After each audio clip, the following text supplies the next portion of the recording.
open shortest path first. Open shortest path first. It's a link state routing protocol.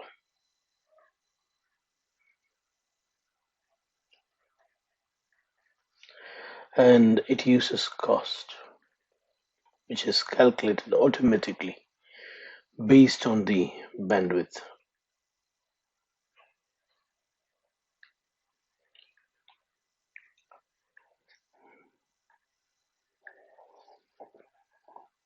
And then administrative distance of, meaning the preference level given to OSPF, is 110. Now, OSPF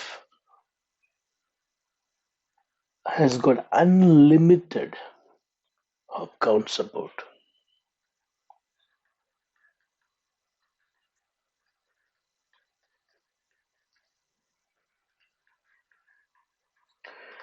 There is no restriction, unlimited. But because it is unlimited, we need to control somehow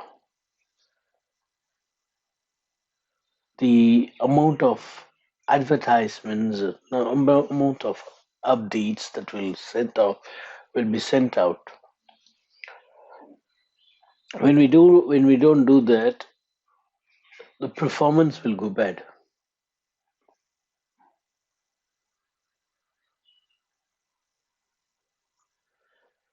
When there is unlimited, there is going to be always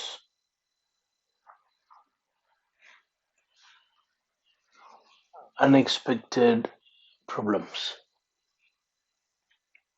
like more routes in the routing table. As a result, more process utilization. As a result, the performance of the router is going very bad.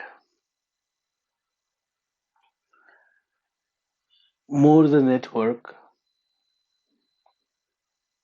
very often we will get the changes in the topology, which is going to impact the processor. As a result, the entire network is going to be slowed down. So that also we have. But good news is OSPF has got no limitation. It supports any size network, unlimited hop.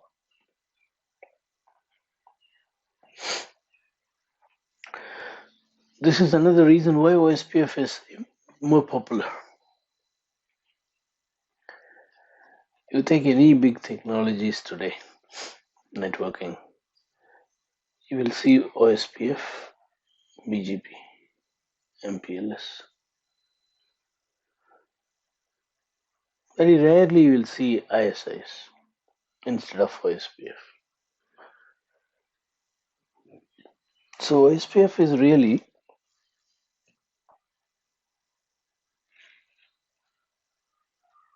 a good protocol because it's highly used. That's why I say it's a good protocol. Means everyone has recognized it. That's why they all use it. So definitely it should be a good protocol. Provided we do proper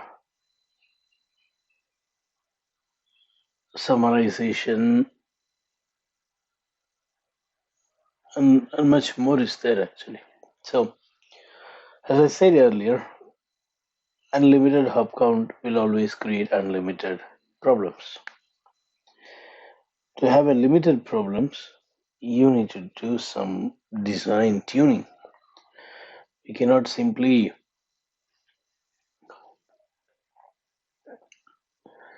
enable OSPF and keep watching what's going on.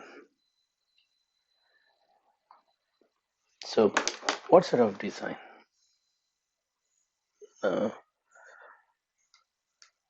We may be having many networks, but not all networks are going to talk all the time. So those frequent talkers you give them area.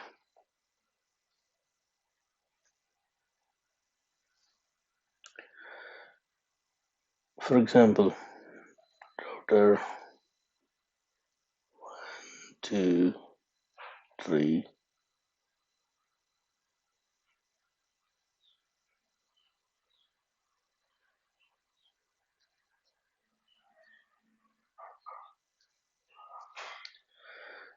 So the members that are connected to these 5 routers, they are frequent talkers. That's why I have put them in an area called area 1.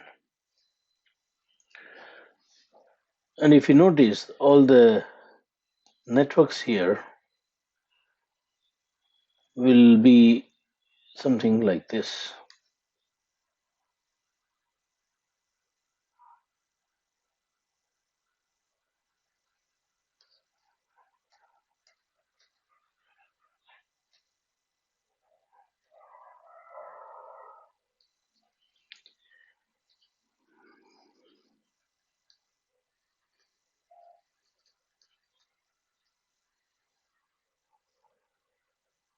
Yeah, like we see at 3.0, 4.0, the last operator.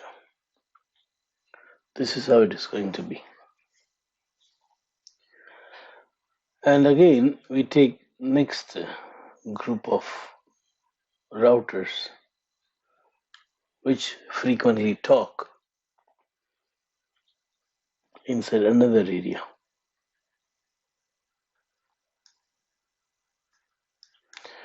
And if you notice here, it will be like this 10.2.0.0/24, 10.2.1.0/24,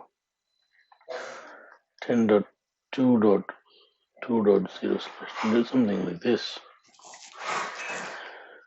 See, not only we group them in an area, we also try to put them in a subnet, which they all match. These all match with 10.2. These all match with 10.1.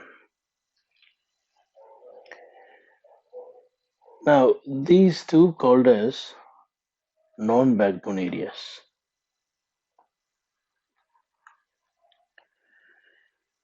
Which means we got a backbone area here.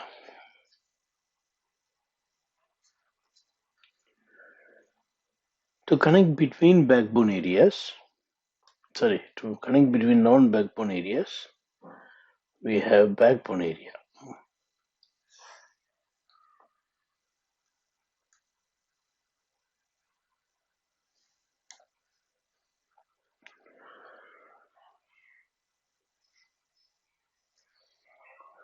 And this backbone area will overlap like this.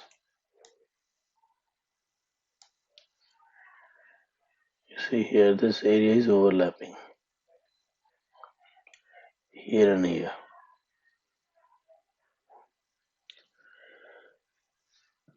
And this router belong to both area 0, means what is area 0? Backbone. This router is overlapping with both area 1 and area 0. Because this one is area 2 and area 0.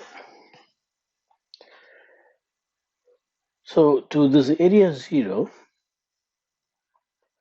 every area should be connected if they want to distribute the routes. Otherwise, no distribution between areas.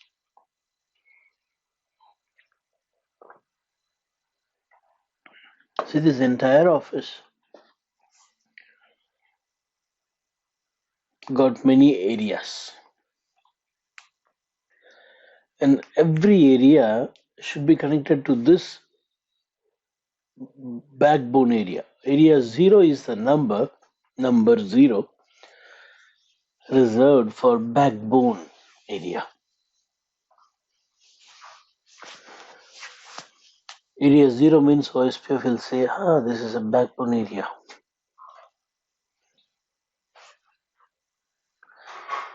This is a backbone area.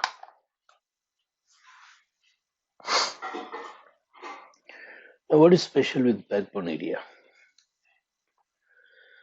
Backbone area can take roots from other area and distribute it to all other areas, which cannot be done by a non-backbone area. Meaning area 1 cannot take routes from area 2, vice versa. They cannot. They need support of area 0. This is how OSPF is designed. Why is this design? Why is this hierarchy?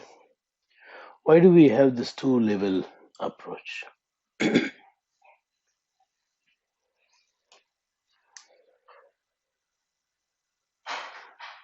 This two-level approach is for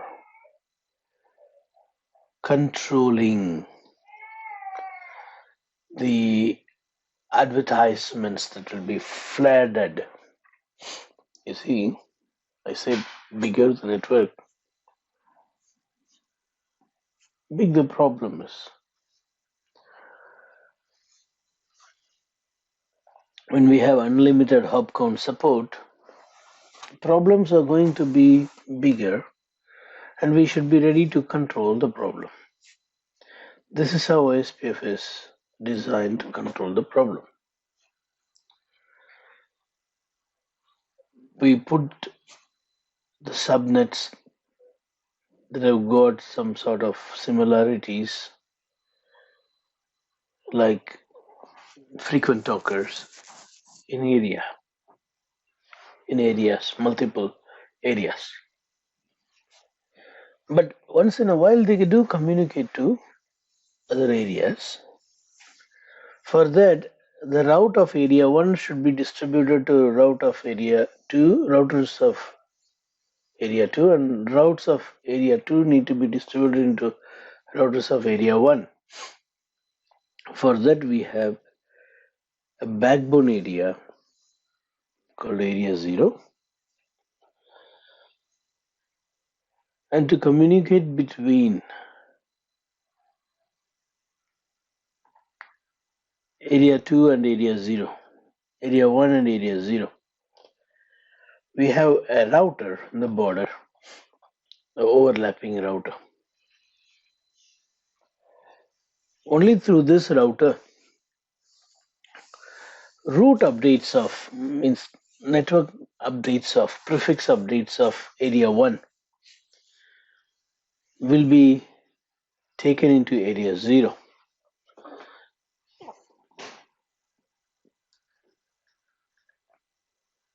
Without this border router, not possible. In OSPF, you always have a border router, and we call it as area border router. Only ABR can take route from non-backbone area and give it to backbone area, vice versa.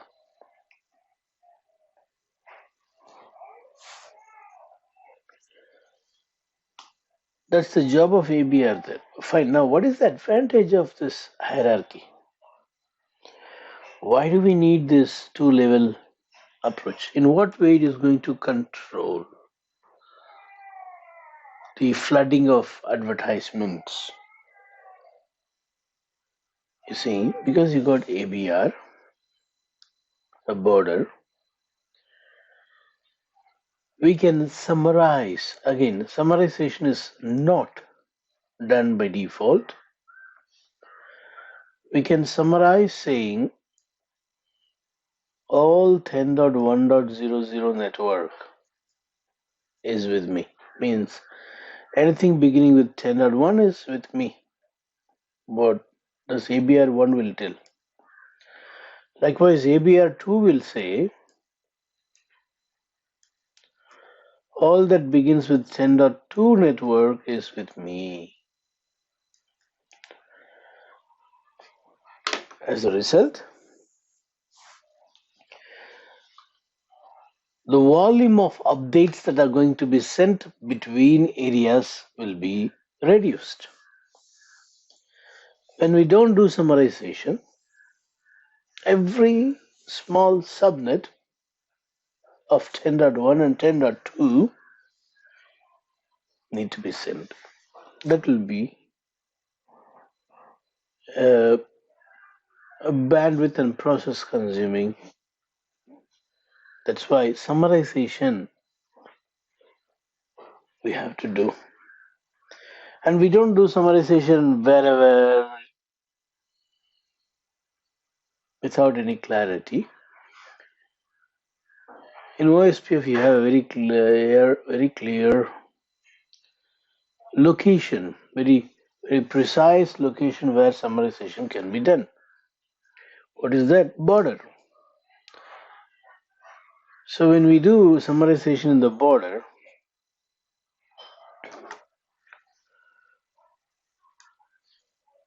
the entire area's network will be sent summarized. So we get a nice summarization point, which is possible only because you got multiple areas. No multiple areas, no summarization point.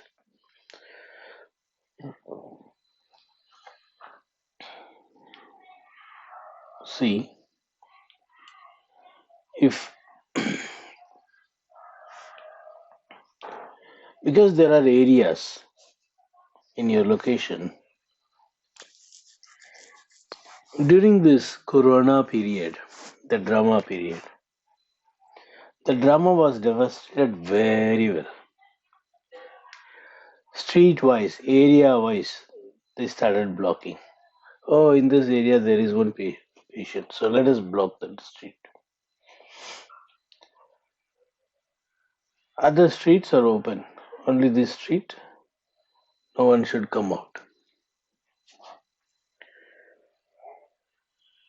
So there is a border for every street. And there is an entrance for every street, so they put a block there. So this is only for this block, this street. See, that's not a nice example. No, anyway, let's take big country like China. Inside we have many states. Shanghai, many more. So you have borders between every state.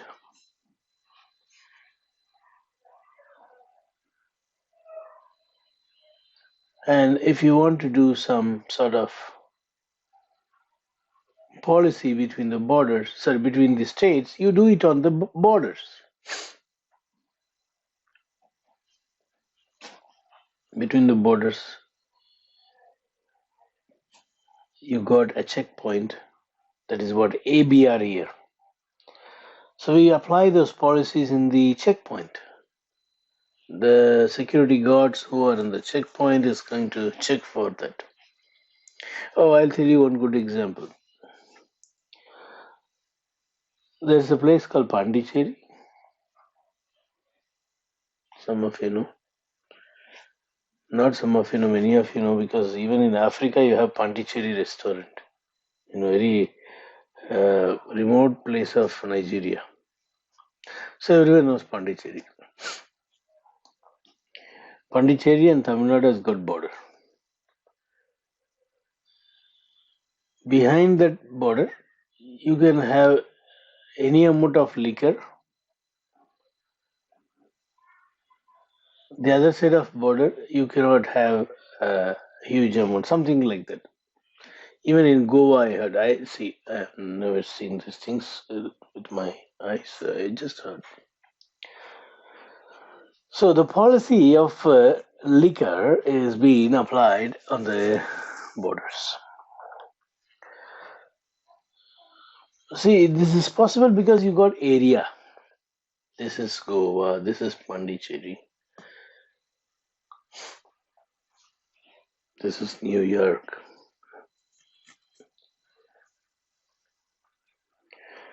That is why you are able to apply policy. You get a nice summarization point where you can do summarization. When you do summarization, the number of updates that are going to be sent is reduced. Instead of sending many 10.10, 10.12, 10.11, instead of sending many networks as an advertisement, you simply send only one summarized network on behalf of all the networks in that area, which is what called a summarization. So the bandwidth consumed here will be less. Not only here, even the receiving areas, non-backbone receiving areas, need not to process too many updates. They just process only one update for one area. Not only that, the routing table size is getting much reduced. The other areas are going to learn only the summary of this area. Just one. Anything that starts with 10.1, it can be a 10.1.4.0, it can be 10.1.3. Anything that starts with 10.1, I'll send it this way. And this will send it here, and this will send it to here. So summarization point helps to summarize. As a result, you get less number of advertisement, less amount of bandwidth utilization, less process utilization, and less buffer size that is going to be used by the routing tables on the router.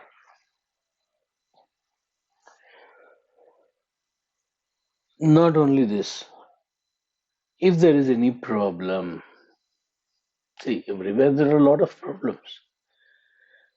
I don't know all the problems that happen in your place, and you don't know all the problem that happens in my place. Even right now, as we are speaking, a woman is shouting on the roadside for more than half an hour. I can hear continuously. I don't know why she's shouting, and you don't know that because I'm saying you know it. Same way in your area, something is going on. This is not going to come in the newspaper. A lady shouting outside my house. But definitely this will be known to this entire village. I'm in a village. So and so was shouting. See, because you got areas, the lady shouting here is localized. It's not disturbing you there in London and US. That won't be a interesting news in first place for people who are far away from this place. So because you have areas, you are able to localize the trouble. The trouble is not going to be universally impacting. See, area is good.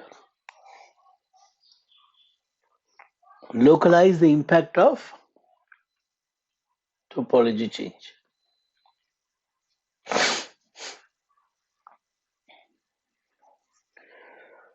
Localize the impact of topology change. We have areas. Summarize so that we can reduce the number of updates. We have area.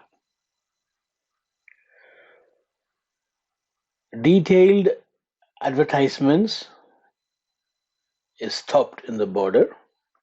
Only a summary advertisement is sent between areas. As a result, the amount of bandwidth consumed, the amount of process consumed, the amount of buffer utilized in the routing table all get reduced.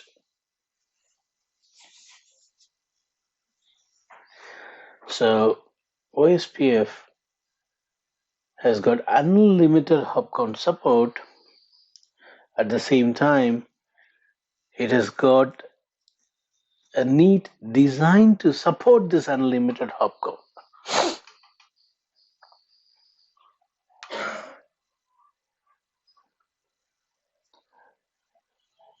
You say now everyone is invited to my house function.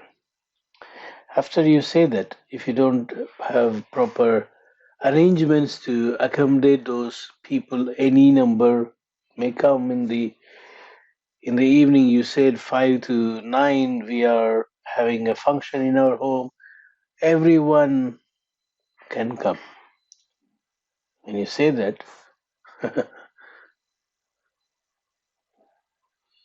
sometime 50 people will come, sometime 5,000 will come, who knows, 5 lakhs also will come, 5 million. Do you have that place to accommodate? Do you have enough of food to give them? Because it is 5 to 9. So when you say unlimited, you need to be very careful. You need to do a lot of planning. See, OSPF is very well planned. Even though it is unlimited hopcon support, that is not going to cause destruction to your network if you properly utilize the network design procedure. This is the procedure. Frequent talkers, put them in areas. Give them the subnet that will match to a certain prefix length. For example, in my case, all area 1 starts with 10.1. All area 2 starts with 10.2. Third octet can be anything, that doesn't matter. Likewise, you can have many areas. And do the summarization properly on ABR. That's the summarization point. When we do these things, OSPF is going to give the best of it. Best out of it. OSPF is good.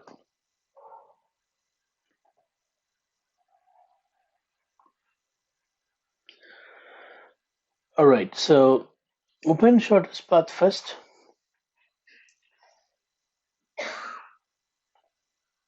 Has got hierarchy design. Number 0 is always area backbone. Rest all numbers you can use for other area IDs as identification. Next point. OSPF, in order to discover the neighbor, it will send hello packets. How often? 10 seconds. Now, this hello is going to make others know about me, and their hello will make me to know, help me to learn about them. Every router will send hellos every 10 seconds.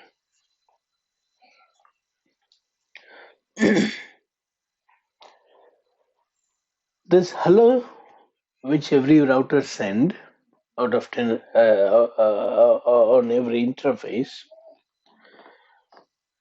makes the connected router to know about this router, the adjacent routers. That is how the learning happens. That's how the neighbor discovery happens. What all this hello packet carry? It carries router ID. I'll talk about that in some time. It carries area ID. It carries the timer.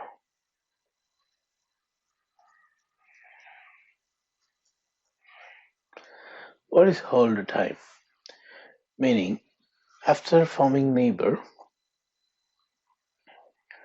every neighbor, they keep sending hello every 10 seconds, but if they stop sending the hello for 40 seconds,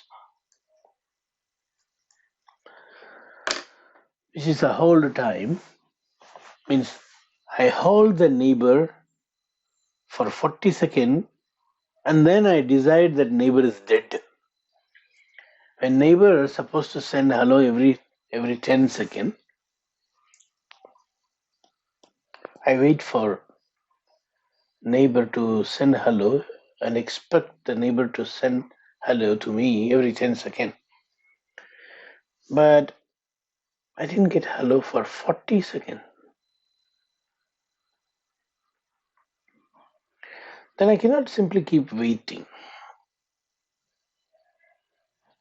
I have to declare that the neighbor is dead. So if any communication through the neighbor need to be cut off immediately.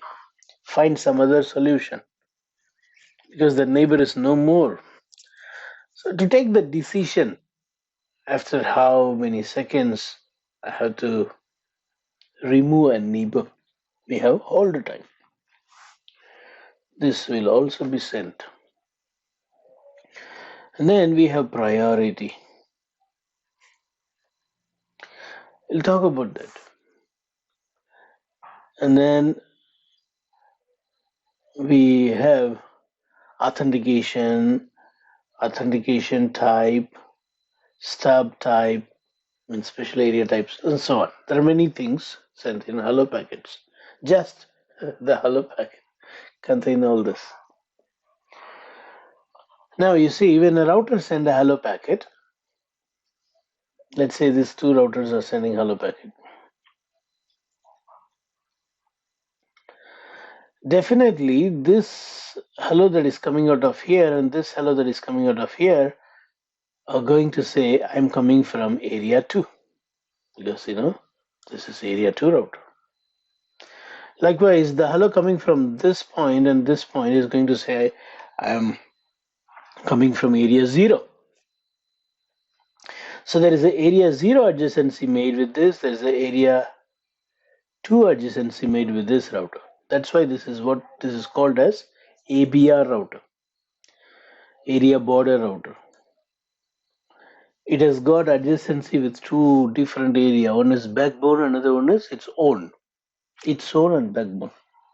Area 2 and so what I'm coming to say is the hello packet, in the hello packet, the area ID must match in order to form neighbor.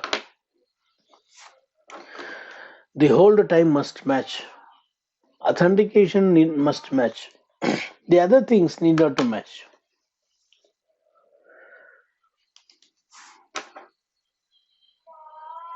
Okay, so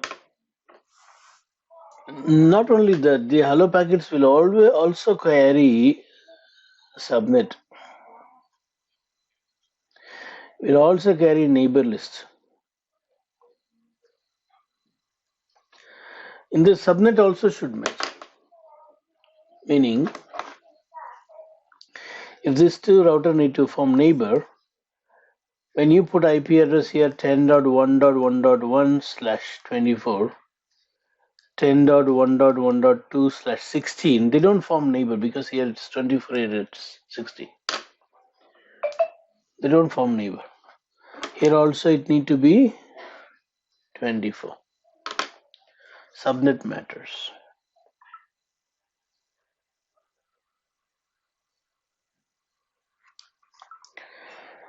Right, more detail, and this will be repeated even in CCNP in more detail way. Now,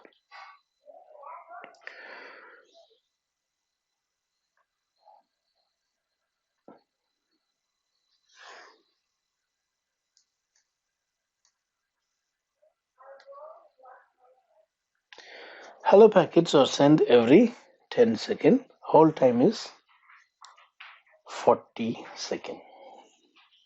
Again, this can be changed, but if you change, you should change on every router. Why? If the timer mismatches, they don't form neighbor.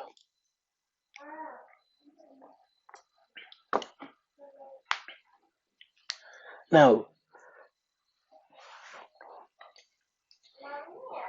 if you don't know who is connected next, and how you can say hello. How can you say hello if you don't know who is it, who is next? See, I told you, hello packets will discover neighbor. I have two routers connected left and right to this router. R1 is connected to R2 and R3. 10.1.1.1, 10.1.1.2, 10.2.1.1, 10.2.1.2. Now, how router 1 knows about this address and this address? See, in order to form neighbor, it needs to know the address of the neighbor, right? But there is no chance of R1 knowing about them. How can then it say hello? How can it say hello? There's a blind man and there is a man who can see. Two people are there. The person who see, he knows that there is someone standing next to him and he can easily say hello because he can see and confirm that there is a human being standing next to him. So he will say hello. It's easy for the man who has got nice vision to say hello. But for a older person, for a blind person, he don't know whether someone is there or not. He couldn't feel, he couldn't hear, assume. Then how is he going to discover a neighbor? See, routers are like blind men. They don't have eyes to see you that there is a router called 10.1.1.2 connected and 10.2.1.2 connected. Then how do they know or how do they discover neighbor? They send a hello packet. Okay, if they send hello packet, to which address they will send? They will send it to a multicast address. Meaning, whenever you enable OSPF, you try to understand this point. When you come to CCIE only, you will be learning multicasting in depth. In CCNP also you will learn, but in CCA it will be more depth. But now there is no multicasting in this CCNA, but I'm trying to give you a very good introduction to multicasting now. When you enable OSPF on all this rerouter, they're all going to have one address to identify themselves. I said they all, that's why it is multi. Meaning their address identifies many. How many? All those who are having OSPF.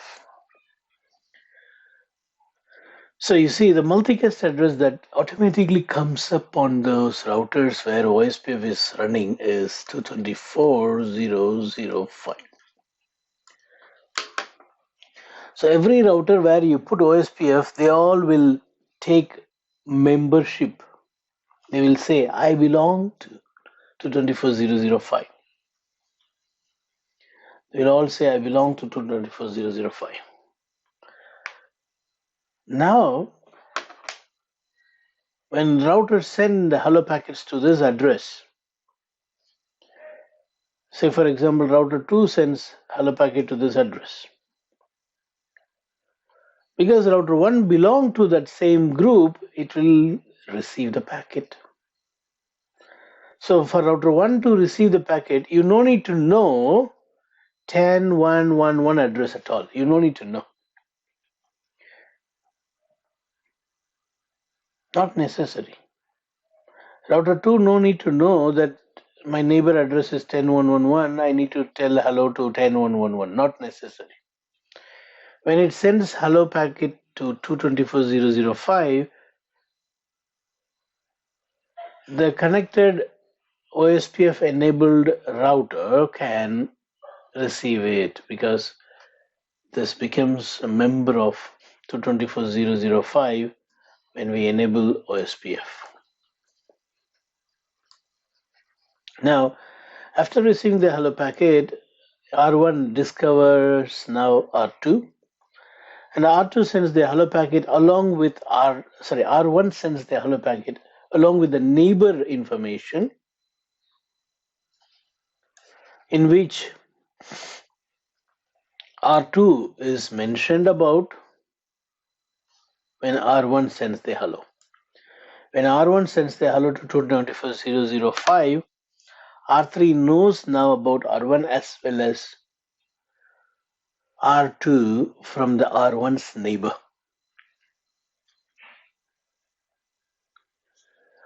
You see, to communicate, they no need the address that we have on the interfaces. They use this multicast address with which they send a hello. After they send and receive hellos, they will know about 10.1.1.2 because the hello was coming from here. R1 knows the IP address from where it is coming. So that next time when R1 wants to send anything like updates, it can use this address instead of multicast address. So this is the multicast address OSPF uses, especially to send the hello packets it will use. Even some updates are sent using hello packets. And few updates like link state request, link state updates are sent using unicast, means the exact neighbor's address. Those in detail will come in the next level of training. So what we see is a multicast address reserved for OSPF, which is 224.0.0.5. You no need to mention this address anywhere. You simply enable OSPF, you will have this multicast address on all routers which is running OSPF, and they all now form a group and they all communicate using this address within the group.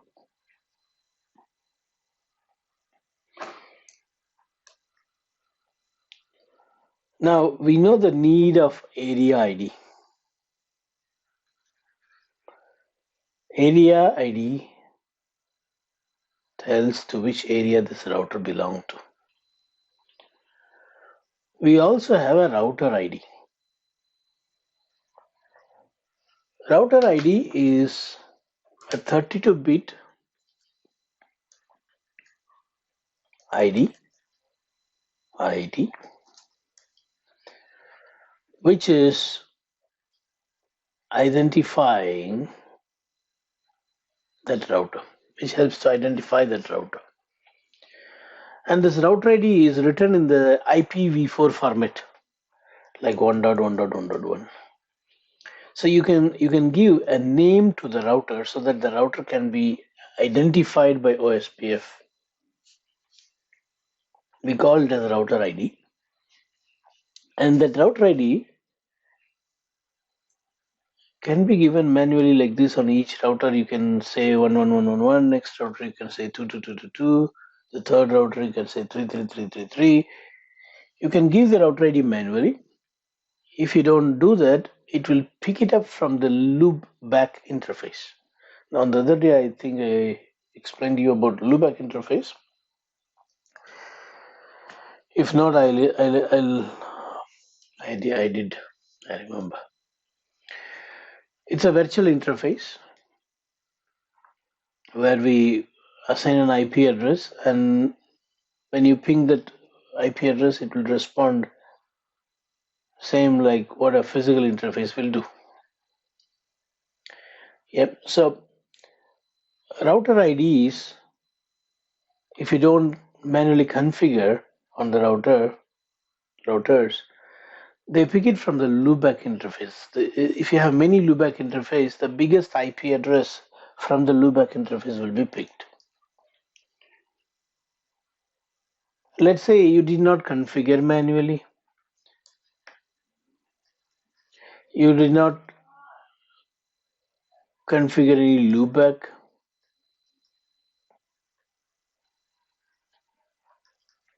so you don't have a loopback interface, you did not configure any router ID manually. In that case, what will be the router ID? From the physical interface,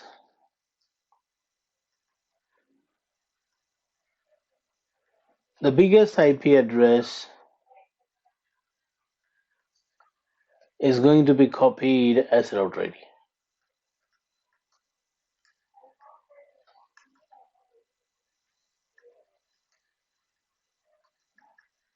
Yeah. So we have area ID to tell to which area this router belong to, this link belong to. See, every link can be in different area. In this diagram, if you see, this link belong to area 0. This belong to area 2. So area ID helps to identify to which link, to which area that link belong to. Router ID helps to identify the router uniquely within the area. The third one is the process ID. OSPF process ID. This is again a locally significant number. Not so important. It's a locally significant number. In case if you are running more than one OSPF in a router, to differentiate from this OSPF and that OSPF, this process ID is used.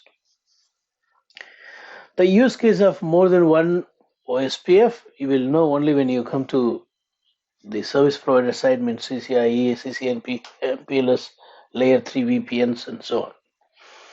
But as of now, I want to tell you one thing, that you can have more than one OSPF in a router. To differentiate one OSPF from the other, you need this process ID. Even if you run only one OSPF, you must give a process ID. All right.